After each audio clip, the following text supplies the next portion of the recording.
Saya harus menjaga ritme untuk bicara eh, agar saya tidak apa muncul batuk. Sebentar ini saya harus cek ulang. Cep, cep, cep. Op, op.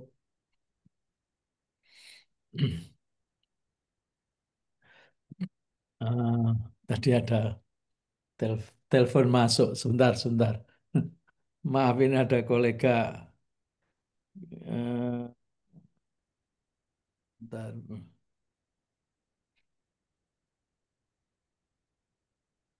Maaf, Assalamualaikum, Syekh. maaf, maaf, maaf, sebentar. Oh iya, di mana ini? Saya akan, halo, assalamualaikum. Di mana ini? Halo.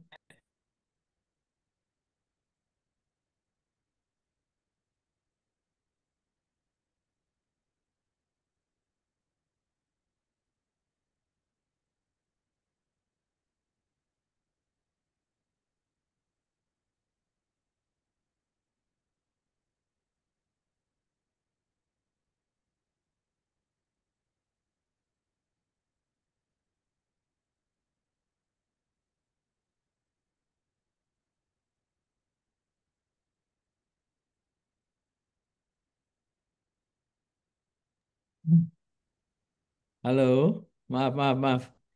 Saya barusan dapat telepon. Ini akuntan-akuntan senior itu sedang berkumpul di Malang. Ya, Bapak Ibu sekalian. Jadi akuntan-akuntan senior itu ada Prof. Edi Rashid, ada Pak Ali Jamuri, ada beberapa profesor yang lain ya. Ini sedang berkumpul di Malang, terus melanjutkan perjalanan kayaknya ke Bromo tadi bilangnya seperti itu. Nah, posisi saya kan tidak di Malang ini. Nanti akan segera harus bergabung dengan beliau-beliaunya itu. Makanya tadi telepon, maaf ini. Jadi senior-senior akuntansi ini posisi ada Pak Yusuf Wibisono, ya kan, paling udah tahu lah teman-teman ya siapa Pak Yusuf Wibisono. Kemudian banyak alumni dari UGM, ya itu hadir ini. Makanya tadi saya sempatkan harus interupsi menerima telepon. Baik, saya lanjutkan. Mereka-mereka itu juga sedang berdramaturgi sepertinya. Baik, itulah front state dan back state, ya kan? Sehingga upaya bagaimana kita itu mengendalikan dan mempengaruhi, ya kan? Mempengaruhi orang lain ya untuk memandang kita. Nah, seperti itu. Nah, itu adalah sebuah kias yang bisa kita lakukan di dalam konteks penelitian, ya, penelitian. Karena backstage dan front stage are different, ya kan? Jadi tidak apa adanya. Tapi memang seringkali kita memposisikan di front stage. Ya, seperti itu. Baik, saya lanjutkan. Nah, inilah eh, dalam penelitian kita apabila itu mengandung makna acceptable, ya dapat diterima. Distinct, distinct itu above difference, ya. Itu makanya kita harus memilih ya metode, metodologi, paradigma agar memiliki novelty. Makanya penelitian-penelitian kita harus memiliki eh, novelty yang distinct atau distinct novelty. Nah, apa novelty itu? Ini adalah sekarang yang dimaksud dengan novelty itu most iconic word. Jadi kata yang sangat ikonik, sangat apa? Ya penting begitulah ya. baik itu di tesis maupun disertasi, ya kan? Sehingga apabila kita ingin menjadikan penelitian kita itu memiliki value, ya harusnya kita harus mampu mengidentifikasi tentang novelty itu. Nah, itu mulai mulai batuk lagi nih saya kalau sedang under pressure. Apa itu novelty ya? Jadi dasarnya novelty itu memiliki unsur satu di antaranya lah. Ya, tidak harus kesemuanya ini. Originalitas, ya kan? Inovasi, kebaruan dan uniqueness, ya kan? Jadi syukur kalau kesemuanya ini eh, eh, dapat diidentifikasi, ya kan? Sehingga itu bila mana ada yang kehadirannya sesuai dengan itu, originalitas, inovasi, kebaruan, dan uniqueness, itu masuk bahwa riset kita memiliki sifat distinct. Jadi artinya menemukan apa yang belum ditemukan orang lain, begitulah. Atau dilakukan oleh orang lain. Jadi pengetahuan baru, masalah baru, paradigma baru, metode baru, termasuk upaya pengungkapan fenomena dari angle dramaturgi itu. Baik, berikutnya. Di novelty yang tadi, ini saya akan ketengahkan tentang paradigma. Ya kan? Karena dramaturgi itu memiliki identifikasi sebagai non-mainstream. Ya, non-mainstream. Jadi paradigma ya itu berawal dari kata Yunani, Greek word ya, paradigma ya, paradigma. Dan kata itu jarang dipakai ya hingga kemudian tahun 62 oleh Thomas Kuhn dibangunlah sebuah deskripsi tentang conceptual framework di dalam penelitiannya Thomas Kuhn. Jadi bayangkan Thomas Kuhn itu adalah seorang fisikiawan, ya fisikiawan, tetapi mengulas tentang aspek penelitian. Mereka membangun sebuah framework dan frameworknya itu yang menjadi kultur di dalam non-mainstream. Biasanya fisikiawan itu lebih ke konteks keilmuan ilmu alam yang memberikan simplikasi terhadap fenomena alam ini dengan menggunakan simbol-simbol angka. Nah, kan begitu ya. Tetapi Thomas Kuhn itu beda. Jadi lebih ke aspek social values di dalam conceptual framework mereka. Nah, sejak itulah kemudian eh, kata paradigma itu menjadi tren ya di dalam penelitian-penelitian ilmu sosial termasuk ilmu ilmu pasti ya kan termasuk ilmu pasti. Nah, muncullah itu non mainstream eh, yang banyak dikutip ya banyak dikutip itu Burrell and Morgan tahun 79 ya kalau kita ingin melihat paradigma. Kemudian yang kedua itu ada Sukoharsono dan Kavikin tahun 93. Jadi kalau 93 itu berarti berapa tahun? 32 tahun yang lalu. Ya, 32 yang lalu itu kajian sebentar ini saya harus geser ini.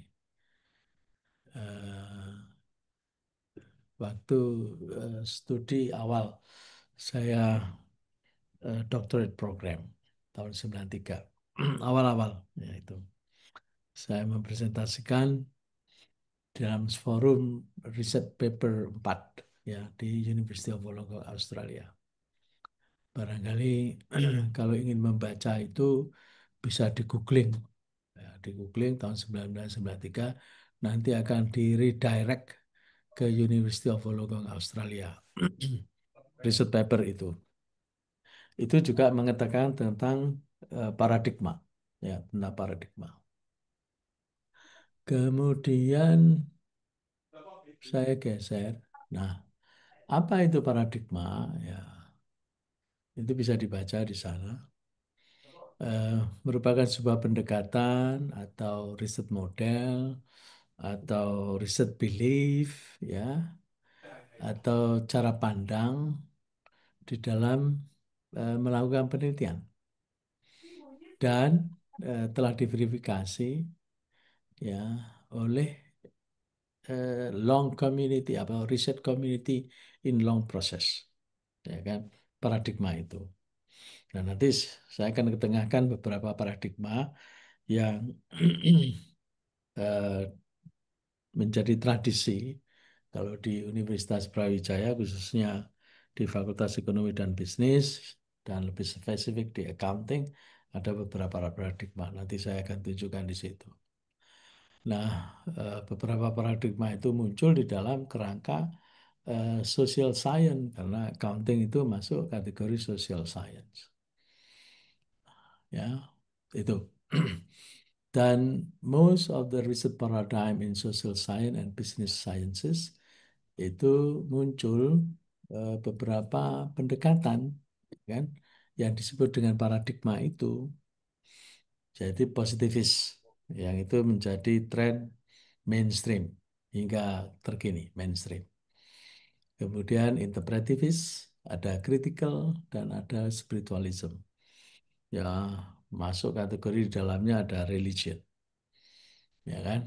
Nah, itu mensplit postmodernis dengan spiritualism. Oke, jadi itu, dan yang terakhir, jadi kotak yang terakhir itu yang warna biru.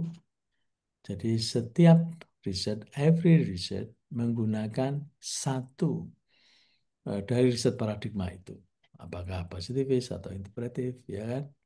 And to take on research venture, dan itu dilakukan di dalam kita journey riset.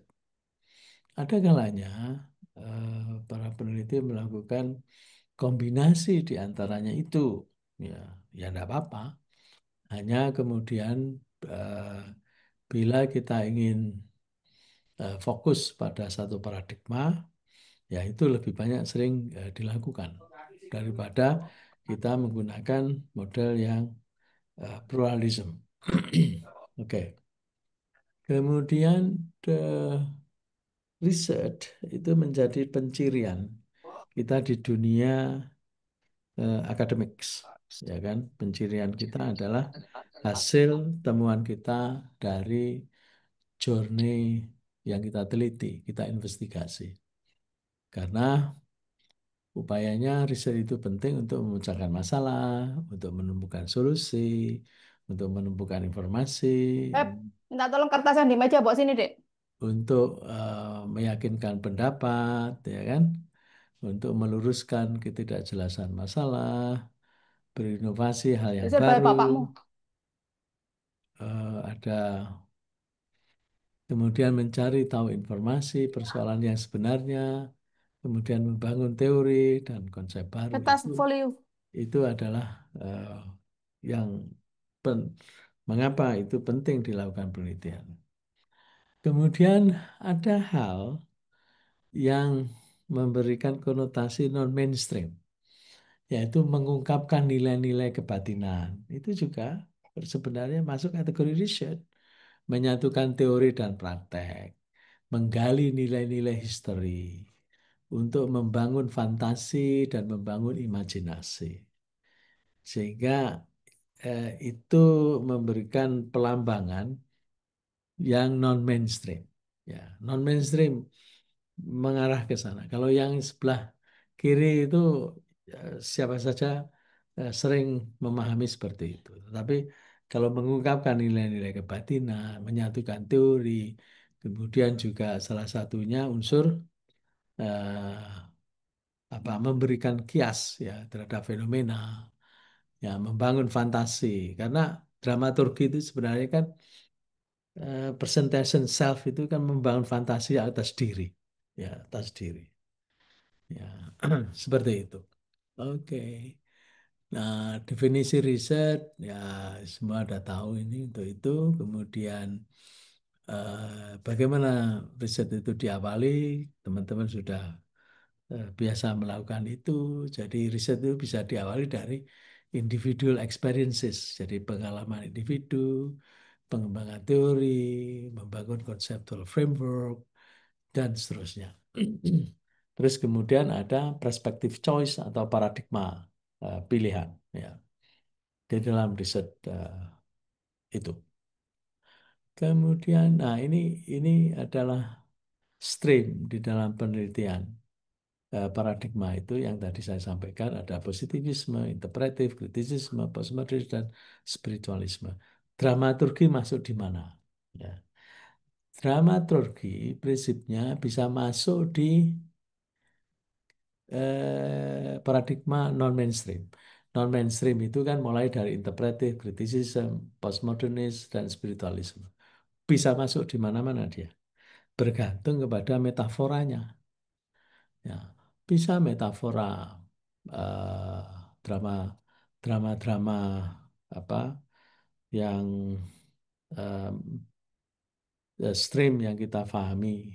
Ya, tapi ada mekanisme drama yang dengan imajinasi, dengan fantasi, yang beyond. Nah, itu masuk kategori misalnya di keanekaragaman, ya pemikiran untuk menyatukan teori dan praktek bisa masuk di postmodernis, bisa masuk di kritisisme, bergantung eh, peran drama itu diarahkan bagaimana.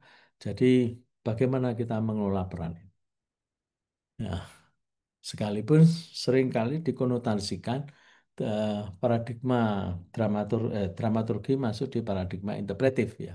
Tapi sangat mungkin itu masuk di kritisisme, tergantung peran dan skenario yang mereka bangun. Seperti itu. Oke. Ini adalah philosophical assumption, ya kan, yang biasa kita pakai sebagai eh, fondasi, ya, fondasi memahami paradigma itu. Jadi mulai dari aspek asumsi ontologi, asumsi sifat dari keilmuan, ya epistemologi, kemudian juga role of value, aksiologi, retorik dan metodologi. Itu semua adalah memiliki bangunan itu sehingga justifikasi saintifik itu teridentifikasi di situ. Ya. Oke. Nah, ini adalah kerangka konseptual problem finding ya. Jadi eh, kalau kita memahami metodologi penelitian ilmu sosial dengan beragam paradigma, alurnya seperti ini. Ya. Yang mengawali adalah paradigma. Ya, mulai dari interpretif, kritikal, dan seterusnya. Termasuk di dalamnya adalah eh, terkait dengan eh, analogi-analogi yang dibangun, dialektika-dialektika yang dibangun. Itu masuk kategori di dalam problem genesis dan seterusnya. Oke, jadi ini semua saya menjelaskan sebagai fondasi eh, satu contoh yaitu dramaturgi. Nah, eh, di dalam postmodernis ya, itu juga ada dramaturgi. Jadi tidak muncul hanya interpretif. Ini saya ambilkan contoh saja. Maaf, saya ambilkan contoh saja. Dramaturgi itu hadir di nomor 2. Metaphor and accounting rhetoric. Ini agenda penelitian postmodernis dengan riset topik simulacra hyperreality of accounting. Nah, itu ada dramaturginya. Karena seringkali memang front state itu menciptakan hyperreality. Jadi realitas yang over, ya, realitas yang over. Karena bila mana tidak demikian, tidak hyper reality, membawa pengaruh, kemudian juga menstimulasi orang lain. Itu perlu waktu lama. Tapi kalau kita dengan hyper reality, itu menjadikan cepat dan mudah, ya, orang terstimulasi. Nah, dramaturgi kan seperti itu pula. Makanya di dalam film-film dengan skenario yang misalnya seperti Die Hard, ya, terus kemudian eh, ya kita bisa pilih lah hal-hal yang hyper reality itu. Nah, itu masuk kategori. Sekalipun sebenarnya agenda postmodernis itu juga banyak. Ada accounting historiography, ada etik moral dan spiritual accounting, ada power and knowledge on accounting, ada deconstructing accounting. Maaf. Oke. Eh, oke. Ya, masuk kategori dramaturgi juga ada di dalam skema postmodernis ini. Baik. Eh, hal yang mendasar dalam dramaturgi itu kan seringkali kita juga berpikir tentang validitas data, ya kan? Nah, perlu difahami di dalam non mainstream, ya. Bukan berarti dramaturgi itu konotasinya adalah not scientific, ya. Itu juga scientific, ya kan? Ya, bagaimana kita membangunnya? Jadi membangunnya itu bisa memanfaatkan triangulasi data eh, yang kita kumpulkan melalui sumber yang majemuk untuk memasukkan data pengamatan, termasuk interview, diskusi kelompok untuk melihat fenomena itu. Maaf. Termasuk kita melakukan pemeriksaan anggota informan, akan berperan sebagai pemeriksa sepanjang proses analisis. Dan semuanya itu untuk kemudian kita lakukan validitas atas data. Ya, sebelah kanan dalam box itu uh, merupakan aspek penting untuk menjadikan keyakinan atas data di dalam dramaturgi. Jadi kredibilitas, ya, atas informan data yang kita peroleh, transferabilitas, dependabilitas, konfirmabilitas, dan refleksialitas. Ya. Reflexivity ini penting ya di antara itu. Jadi ada 5 tahapan yang perlu kita pakai sehingga kita memiliki penelitian itu kredibel. Oke, saya langsung aja ini. Nah, mengapa eh, kita melakukan studi menggunakan metafor? Nah, jadi dramaturgi itu sebenarnya metafora kehidupan.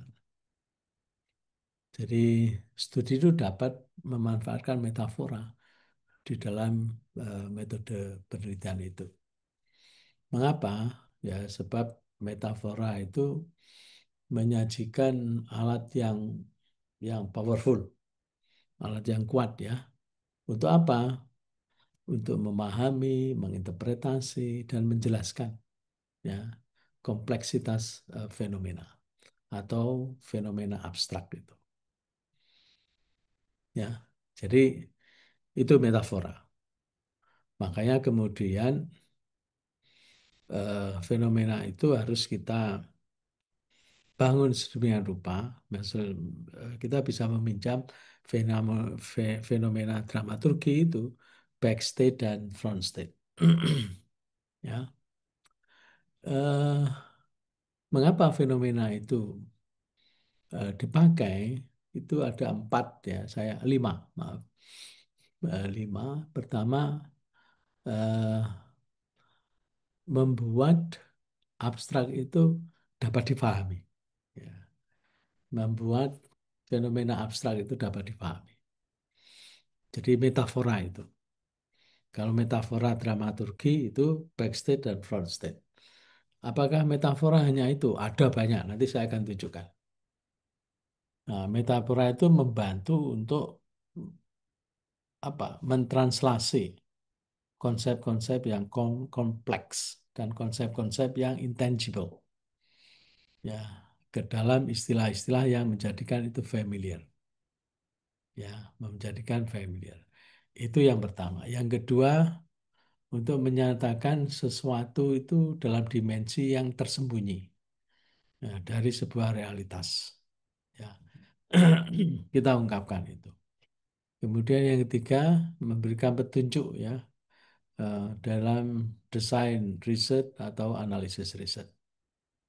Dan keempat dan kelima, ya, yang sebelah kanan, to foster reflexivity multi-interpretation. Ya, itu terhadap sebuah fenomena agar memberikan kemudahan kita memahami fenomena itu. Yang kelima itu adalah uh, ya engage the reader. Jadi melibatkan pelibatan penonton itu atau pembaca ya agar mereka engaging ya. Jadi masuk di dalam rangka pemahaman terhadap fenomena itu. Jadi itulah fungsi metafora.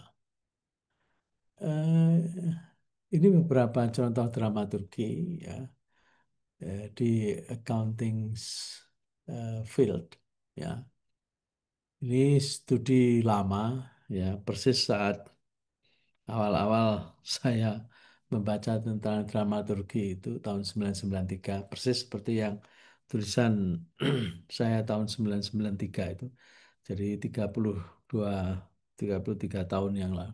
32 sampai dengan 33 tahun yang lalu. Ini getting comfortable with the numbers. Auditing and micro production of micro order.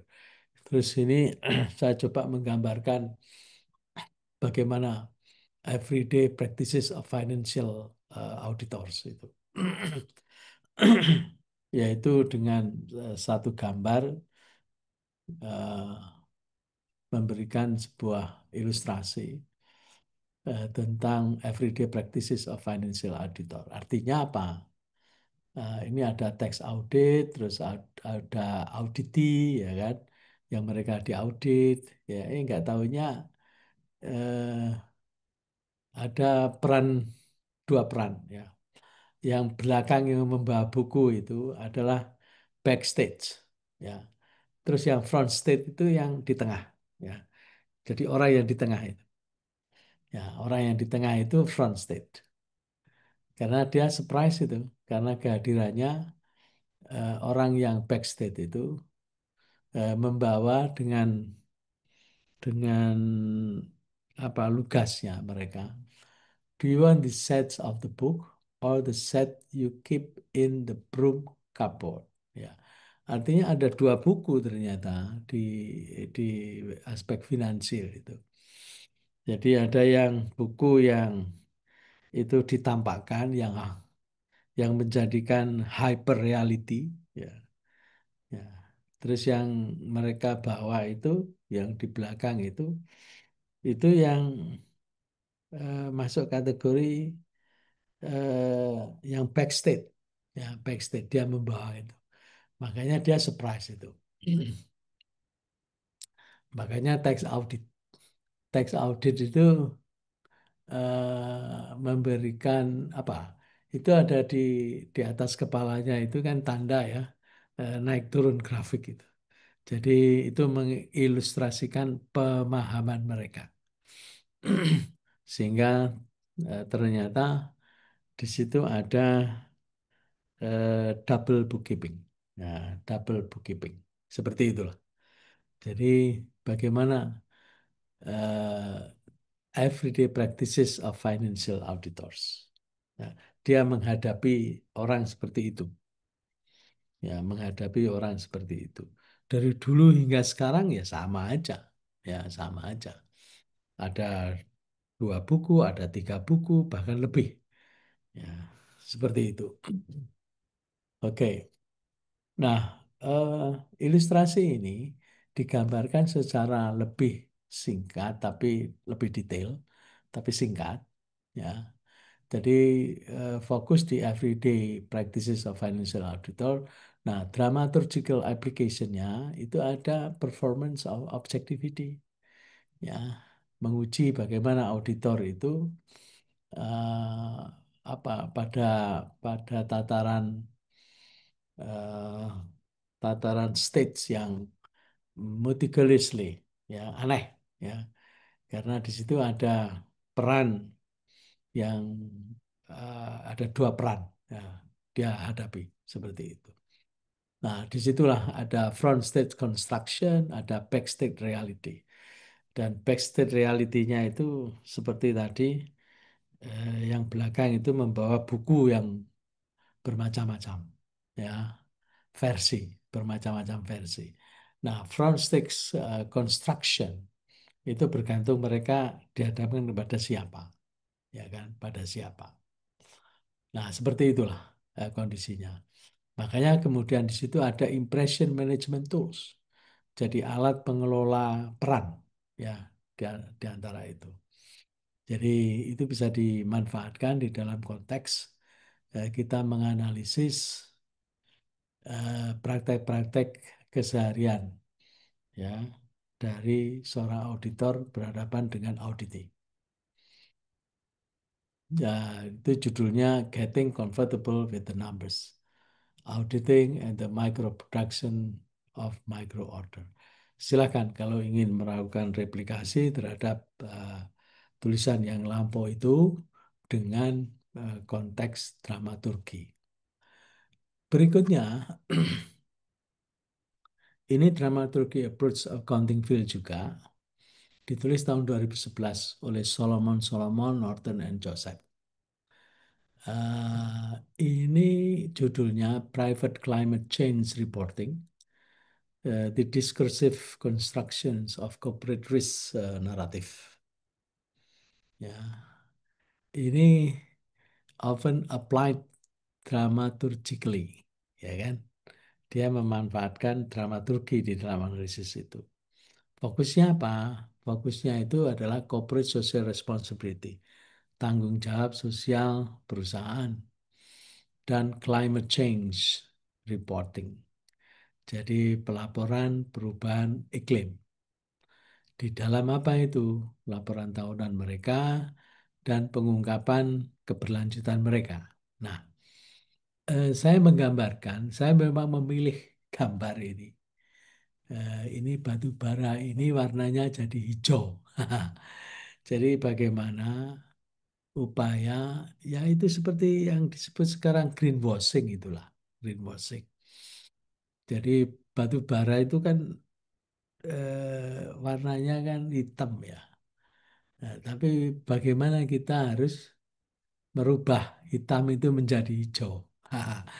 Makanya kemudian bosnya itu memerintah, ya, memerintah yang kecil itu, ya, stafnya itu jadikan batu bara itu hijau. Jawabannya apa? Siap. Nah, siap. Sehingga kalau kemudian kita ingin merefleksikan laporan itu, ya kan, bagaimana perusahaan itu menjadikan hijau. Padahal perusahaan itu memproduksi atau memiliki dampak terhadap lingkungan ya akibat pemakaian batu bara. Jadi emisi karbon itu seperti itu, ya kan? Tetapi upayanya adalah kita menggunakan lensa itu menjadi hijau. Nah, nah itulah dramaturgi ya, yang terjadi. Saya memberikan ilustrasi seperti itu. Nah, Solomon Norton Joseph itu kalau kemudian lebih kita sedikit detailkan dramaturgi CSR itu front stage projection, ada impression management teknik, backstage omission, jadi upaya untuk bagaimana mereka meniadakan backstage ya. Kemudian audience segmentation mereka itu bisa eh, terrepresentasi ya untuk melihat situasi eh, menjadikan hyper reality ya hyper reality Eh, yaitu dari eh, apa sustainability disclosure yang mereka buat. Oke, jadi eh, silakan ini bisa di eh, download itu studinya Solomon et al. Tahun 2011 yang judulnya Private Climate Change Reporting. Jadi pelaporan perubahan iklim privat ya. Ini discursive construction of corporate risk narrative.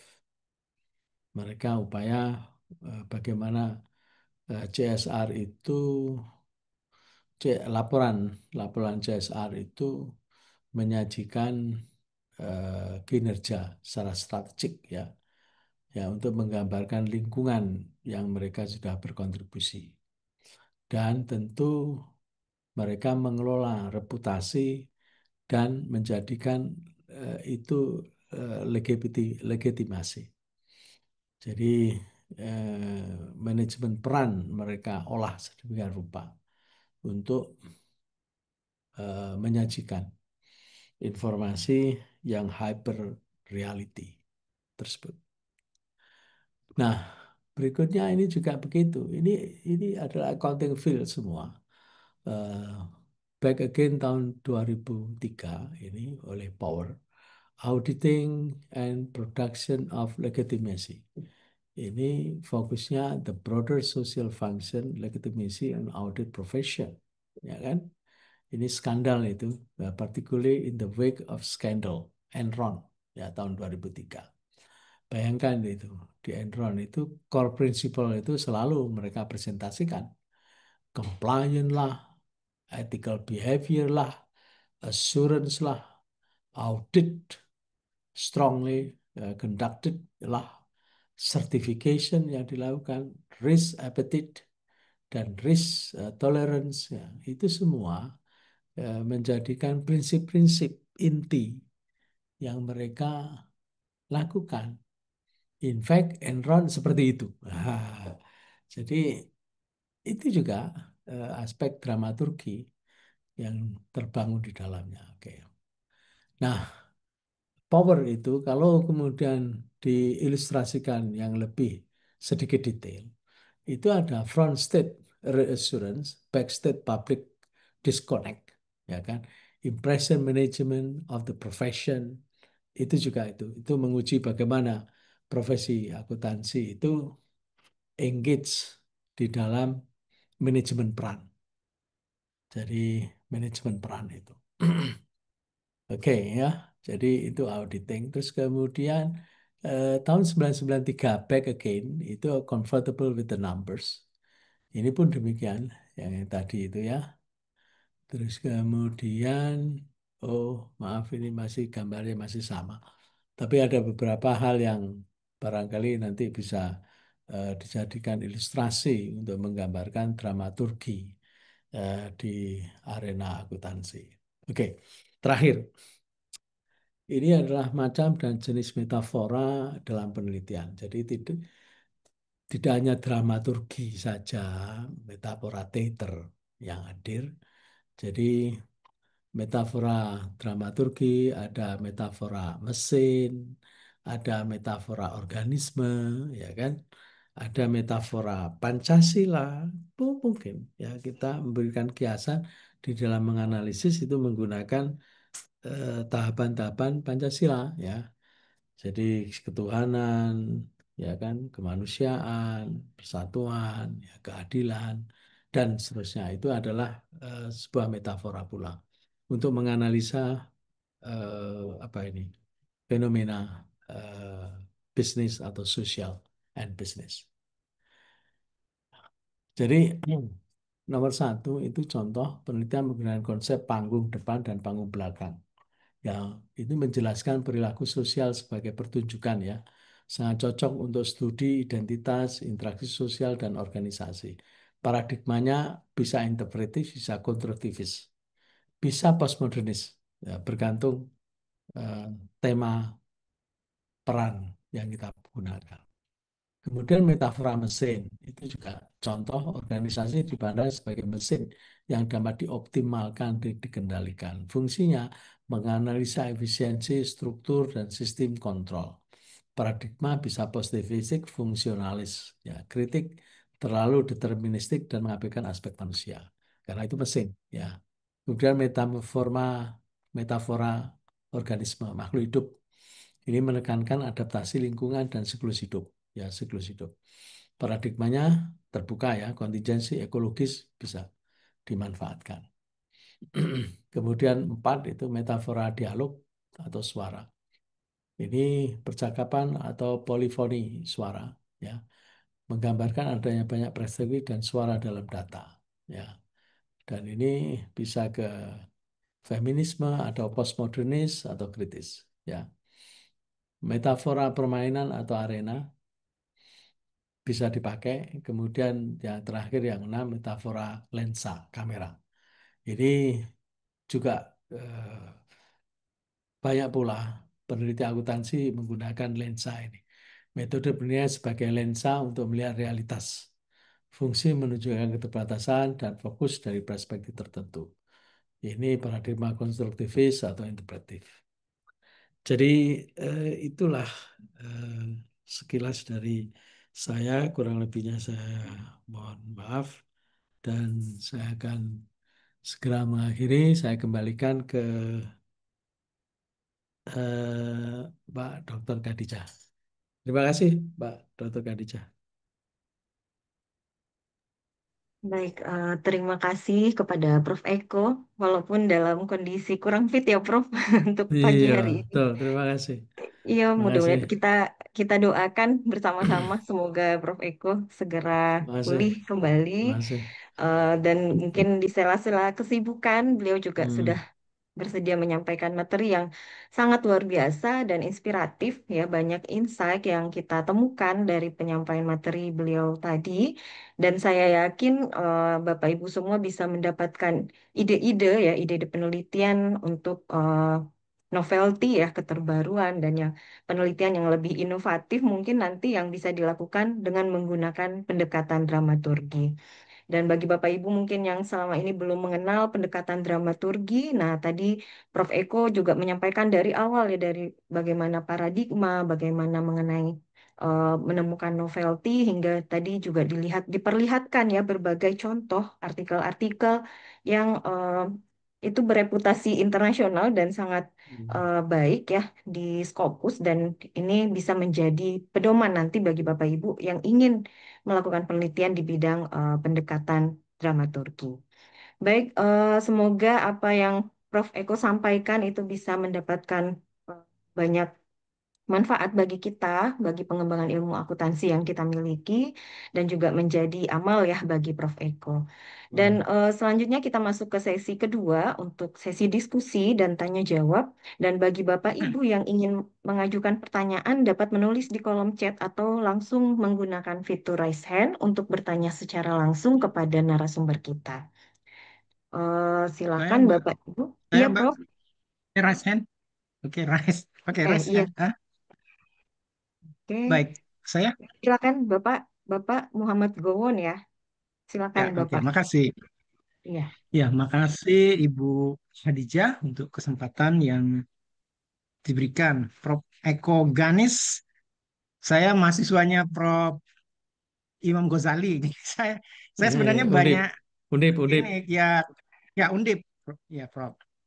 Jadi saya memang ya kuantitatif dari S2, S3 itu saya kira saya beraliran kuantitatif. Hmm. Nah, memang ya saya dengar Prof. Eko Ganes sangat kental kualitatif dan juga Brawijaya ya ya terkenal dengan kualitatifnya, kualitatif metodologinya gitu kan. Jadi saya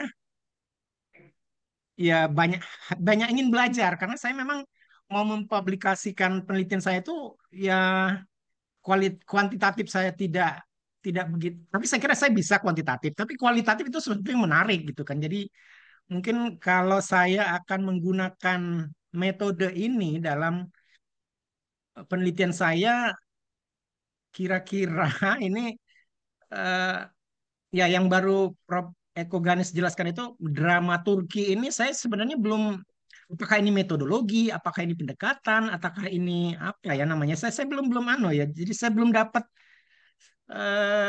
apa ya, belum dapat dasarnya itu Hmm. ya kalau kalau menurut saya ini metodologi kalau itu metode kualitatif gitu kan.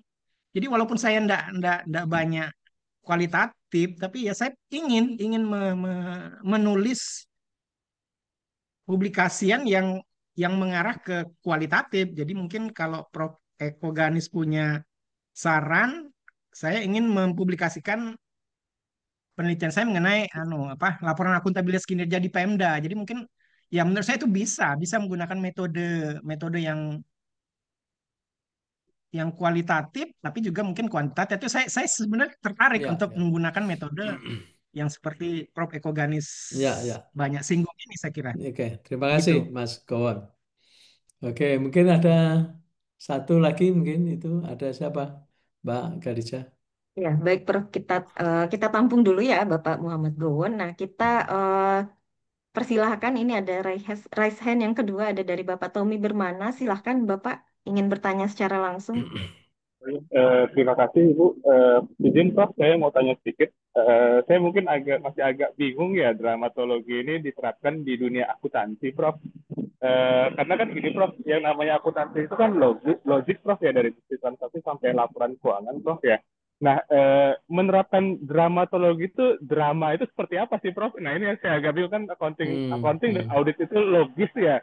Tapi hmm. drama dari data keuangan BJ gitu. Nah itu penerapannya itu seperti apa, mungkin realisasinya seperti apa, dan contoh-contoh real dari mungkin penelitian-penelitian sebelumnya yang mungkin masuk indeks Hmm. high impact itu seperti apa, Prof? Itu yang Ya, mungkin kami mau tahu, Prof. Terima kasih ya. banyak sebelum. Terima kasih. Terima kasih Mas Tommy. Terima kasih Mas Gowon. Jadi dua dua ini ya Mbak Dokter Khadijah. Ya, Prof mau Em, dijawab langsung, Prof. Ya, ya, ini Oke. saya sampaikan. Mungkin kalau yang Mas Tommy kebetulan posisi Mas Tommy kan sedang exercise ya. Tadi saya sudah menampakkan ada 5 contoh, paling tidak dari 5 itu yang Indonesia baik ini sebenarnya eh, saya ingin menunjukkan. Tapi sebenarnya prinsipnya yang ada di 5 kita ketahui dramaturgi itu tidak baru. Jadi saya tunjukkan tadi tahun 93 itu sudah diteliti ya dengan menggunakan metode. Jadi ini juga menjawab Gowon, Mas Gowon tadi ya. Jadi itu metode. Nah, paradigmanya, ya paradigma itu sebagai peletak peletak dasarnya itu eh, eh, bisa interpretif, bisa kritis, atau bisa postmodernis, bergantung eh, apa pengidentifikasian peran ya pengidentifikasian peran. Nah, kalau kita menggunakan dramaturgi begitu saja eh, untuk menjawab Mas Tommy, eh, tadi Mas Tommy kan sering ungkapan memberikan bahwa apa itu objektivitas dari laporan apa bursa misalnya seperti itu. Ya makanya apakah apakah itu sebagai bentuk hyper reality, ya, drama, ya, sebuah laporan atau tidak? Nah itu ya silakan dilakukan penelitian, ya kan? Apakah di situ banyak terjadi window dressing misalnya, atau earning manajemennya sangat kentara, atau narasi greenwashing itu bisa muncul. Nah, apabila kita menggunakan metode dramaturgi itu, nanti kan bisa lihat, oh ternyata yang terjadi pada aspek-aspek ini lebih banyak dia memposisikan di front state. Nah, front state itu kan hyper reality, ya. Jadi sebuah pertunjukan di dalam eh, apa itu theater, ya. Itu kan sebuah pertunjukan tidak apa adanya, tetapi semua dengan skenario untuk menjadikan penonton itu tertarik hadir di situ. Demikian juga laporan keuangan. Laporan keuangan itu kan to some extent, ya kan, having not objektif, ya. Jadi ada kualitatif karakteristik neutrality itu kan sebenarnya juga under question. Nah, itulah. Jadi bisa memanfaatkan, mengetahui bahwa itu hyper reality apabila kita melakukan penelitian. Ambil contoh lah, misalnya salah satu yang teridentifikasi di dalam publikasi bursa misalnya. eh, apa perusahaan XYZ misalnya. Terus kemudian kita menggunakan dramaturgi itu. Nah, siapa kita bisa menggunakan data sekunder atas laporan keuangan itu juga kemudian bertanya mendalam terhadap siapa penyiap laporan keuangan tersebut. Sehingga bisa teridentifikasi backstage and front state. Nah, misalnya seperti itu. Mengungkapkan itu. Ya, Mas Tommy. Dan Mas Gowon, wah hebat sekali. Eh, Ya, dengan keinginannya itu itu. hebat. Keinginannya Eh, itu. Jadi keinginannya itu menjadikan Mas Gowon itu tidak pada satu sisi yang disebut dengan positivis saja, tetapi multi paradigma, ya kan? Kalau multi paradigma, jadi memiliki daya lihat yang pluralis, ya, daya lihat pluralis terhadap sebuah fenomena. Ya, semoga lah dengan penjelasan singkat saya itu bisa memberikan pemahaman atas apa dramaturgi itu dimanfaatkan di dalam hmm. penelitian, misalnya di laporan keuangan, laporan keberlanjutan, atau fenomena-fenomena yang lain yang kita bisa lihat. Ya, termasuk misalnya para akuntan-akuntan itu, ya kan? Baik, saya pikir itu Mbak Khadijah. Mohon bisa diakhiri Mbak Khadijah. Terima kasih. Sebenarnya saya mana lagi, tapi ya ya nggak apa-apa. Saya sebenarnya mau komen lagi gitu. Iya, iya. Silakan, silakan. Kalau komen, silakan Mas Oke, Gowon. ya makasih. Ya, jadi kalau boleh saya simpulkan, ya saya kira ini kental metode kualitatif. Jadi kalau tadi Prof Eko menyarankan saya untuk multi paradigma, saya kira ya itu mungkin mungkin saja saya lakukan untuk bisa mempublikasikan artikel saya di jurnal. eh Ya, saya kira itu terima kasih untuk saran Prof Eko yang menyarankan untuk menggunakan metode atau multi paradigma metodologi. Saya kira itu satu yang mungkin bisa saya tempuh Mhm. yang mungkin hari ini saya dapatkan, dan ya saya kira itu ide yang baik, walaupun Bagus, bagus. sekali lagi ya saya katakan bahwa ya itu sangat luas sekali kalau saya gunakan Mhm. apa pendekatan Mhm. metodologi yang akan saya Mhm. gunakan misalnya multi paradigma. Saya kira itu Mhm. ya saya harus mulai lagi dari Mhm. dari awal lagi, saya mungkin akan Oke. menggunakan metodologi yang akan saya gunakan dalam Mhm. tulisan-tulisan yang akan saya Oke. coba Sukses, sukses selalu publikasikan. Pak Oke, Guwon. oke, makasih, makasih Prof. Sukses, Makasih Prof sukses. Eko. Nah, terima kasih. Oke, Oke, makasih, makasih Prof. terima kasih Pak Gowon.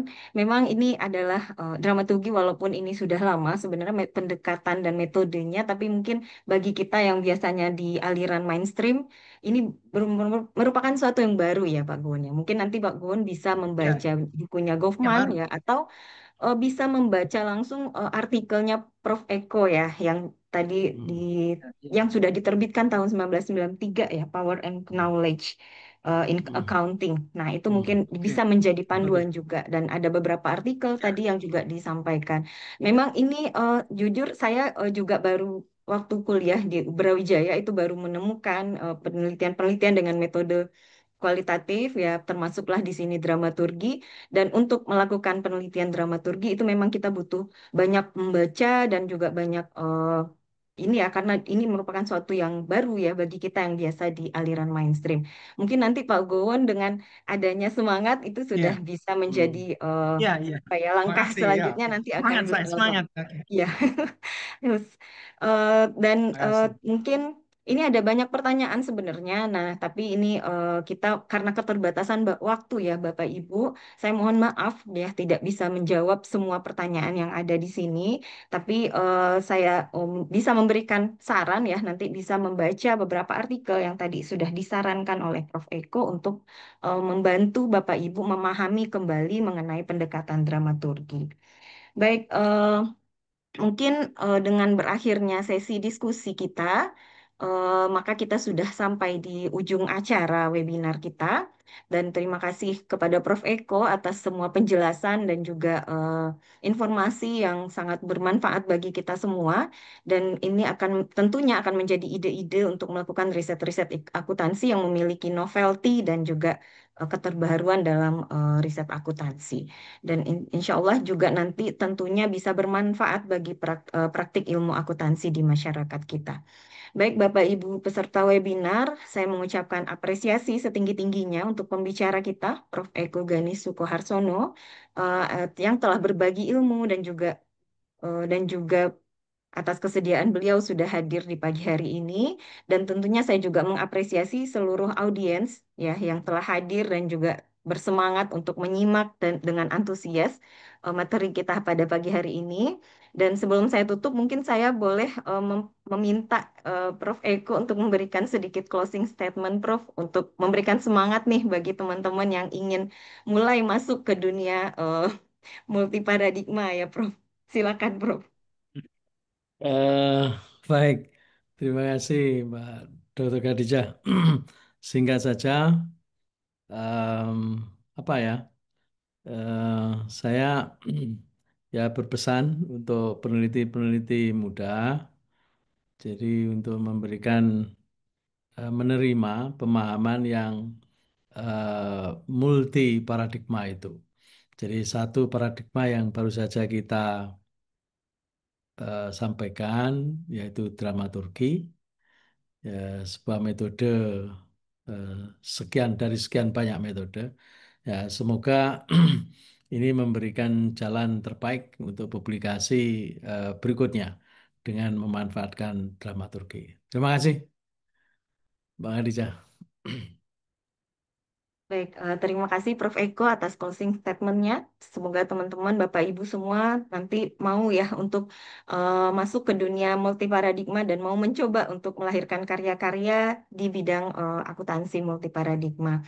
Dan sekali lagi terima kasih kepada pembicara kita, Prof. Eko Gani Sukoharsono, dan juga audiens. Saya selaku moderator hari ini, Khadijah Atahirah, pamit undur diri. Mohon maaf jika ada kesalahan dan kekhilafan dalam memoderatori acara kita pada pagi hari ini. Terima kasih atas perhatiannya. Assalamualaikum warahmatullahi wabarakatuh. Saya kembalikan kepada Ibu Rahayu selaku MC. Waalaikumsalam warahmatullahi wabarakatuh. Itulah tadi Bapak Ibu sesi pemaparan materi dan diskusi. Terima kasih sekali lagi kami sampaikan kepada Bapak narasumber Profesor Eko Ganis Sukoharsono atas segala insight yang diberikan dan Ibu moderator Ibu Khadijah At-Tahira SEI MSI yang telah memandu sesi pemaparan materi dan diskusi. Bapak Ibu peserta webinar, tibalah kita di penghujung acara webinar pada pagi hari ini. Kami dari panitia mengucapkan terima kasih atas kehadiran dan partisipasi Bapak Ibu. Semoga kehadiran kita pada webinar kali ini memberi banyak kebaikan terkhusus kepada pengembangan keilmuan dan kompetensi kita semua. Baik, saya akhiri. Wabillahi taufiq wal hidayah. Wassalamualaikum warahmatullahi wabarakatuh. Warahmatullahi wabarakatuh. Waalaikumsalam. Salam. Terima kasih Bapak Ibu semua. Terima kasih. Assalamualaikum. Kapan lagi nih ada webinar akuntansi?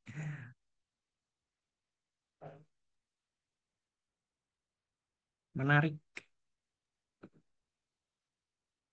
Kalau bisa untuk webinarnya Bapak, infonya bisa di follow Instagram Ijma dan kami ada webinar Oke.